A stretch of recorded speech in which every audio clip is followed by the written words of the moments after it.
Hello, Mrs. Cooper here with today's story, and this book is called You Are Special, and it's written by Max Lucado, and the illustrations or pictures are done by Sergio Martinez. You Are Special. What a lovely title. The Wemmicks were small wooden people. All of the wooden people were carved by a woodworker named Eli.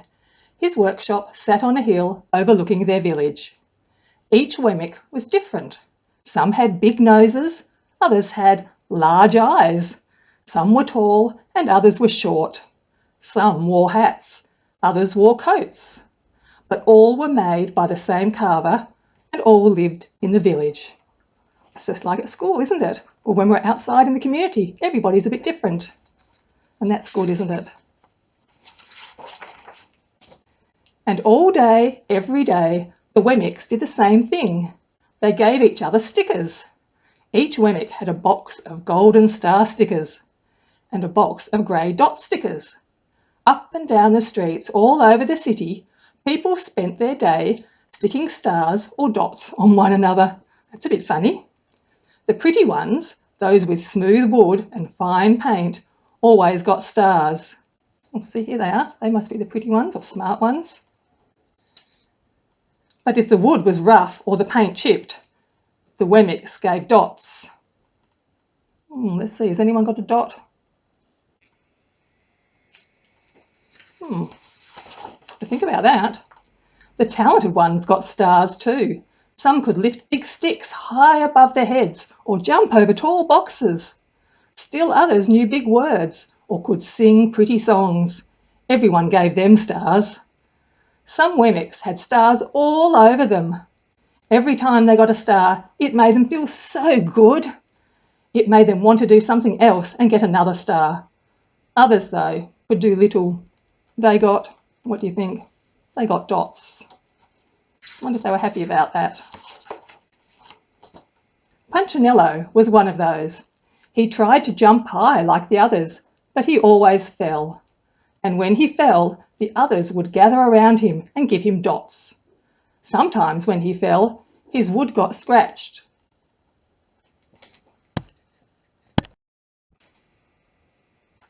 Sometimes when Punchinello fell, his wood got scratched, so the people would give him more dots. Then when he tried to explain why he had fallen, he would say something silly, and the Wemmicks gave him even more dots. After a while, he had so many dots that he didn't want to go outside. He was afraid he'd do something silly, such as forget his hat or step in the water, and then people would give him another dot. In fact, he had so many grey dots that some people came up and gave him dots for no reason at all. Oh dear. How do you think he's feeling? Pretty sad, pretty down on himself, don't you think? He deserves lots of dots, the wooden people would argue with each other. He's not a good wooden person. Oh dear. After a while, Punchinello believed them. I'm not a good Wemmick, he would say. The few times he went outside, he hung around the other Wemmicks, who also had a lot of dots. He felt better around them. Here he is, looking a bit sad, isn't he? One day, he met a Wemmick who was unlike any he'd ever met. She had no dots, and she had no stars. She was just wooden. Her name was Lucia. It wasn't that people didn't try to give her stickers. It was just that the stickers didn't stick. Some of the Wemmicks admitted Lucia had no dots, and they admired her for having no dots. So they would run up and give her a star, but it would fall off. Others looked down on her for having no stars, so they would give her a dot. But that wouldn't stick either. Wonder why they didn't stick to her. That's the way I want to be, thought Punchinello. I don't want anyone's marks. So he asked the stickerless Wemmick how she did it. It's easy, Lucia replied. Every day I go to see Eli. Eli? Yes, Eli, the woodcarver. I sit in the workshop with him. Why? Why don't you find out for yourself? Go up the hill. He's there." And with that, the Wemmick, who had no stickers, turned and skipped away. Skipping, that's a good sign. "Oh, will he want to see me?" Punchinello cried out. Lucia didn't hear, so Punchinello went home. He sat near a window and watched the wooden people as they scurried around, giving each other stars and dots. "It's not night, and it's not right," he muttered to himself, and he decided to go and see Eli after all.